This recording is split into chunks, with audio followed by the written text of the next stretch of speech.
স্বৈরাচার যারা বাংলাদেশে জঙ্গি কায়েম করেছিল তারাই বেগম খালেদা জিয়াকে চট্টগ্রাম মেডিকেল কলেজে অবরুদ্ধ করেছিল। সালাউদ্দিন কাদের চৌধুরীর আহ্বানে জামাত এবং শিবির সেই দিন বেগম খালেদা জিয়াকে আমরা উদ্ধার করেছিলাম। পাল বংশের ইতিহাস তুলে ধরেছেন, কিন্তু আপনি কি ফরাজি আন্দোলন, ফকির আন্দোলন, খেলাফত আন্দোলন, ওয়াহাবি আন্দোলন, উলামায়ে কেরামদের ইতিহাস আপনি তুলে ধরেন নাই। আপনি শুধু জামাত ইসলামিয়ার মুসলমান আর ইসলামী আন্দোলনকে আঘাত করার জন্যই পার্লামেন্টে বক্তব্য রেখেছেন। জামাত ইসলামীর গণতান্ত্রিক ইতিহাস অনেক সময় লাগবে।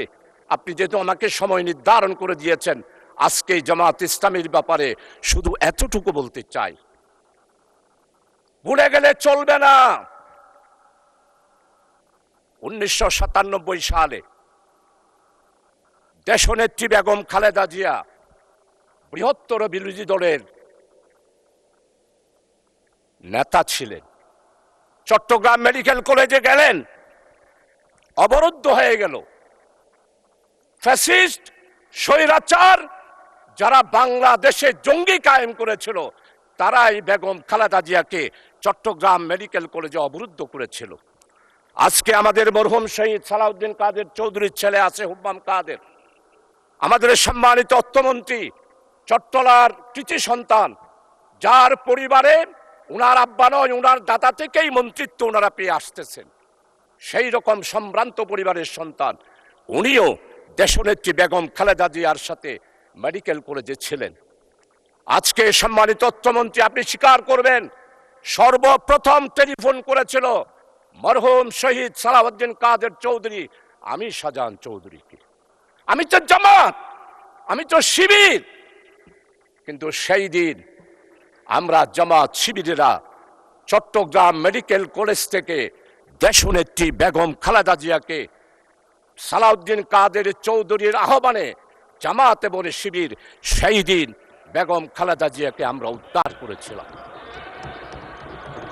মাননীয় স্পিকার, আজকে স্বাধীনতার কথা বলা হয়, সর্বপ্রথম একটি মাত্র রাজনৈতিক দল পূর্ব পাকিস্তানের স্বাধিকার কোন পথে আসবে এই ব্যাপারে সর্বপ্রথম পূর্ব পাকিস্তান থেকে যিনি বক্তব্য দিয়েছিলেন তিনি হচ্ছেন প্রফেসর গোলাম আজম।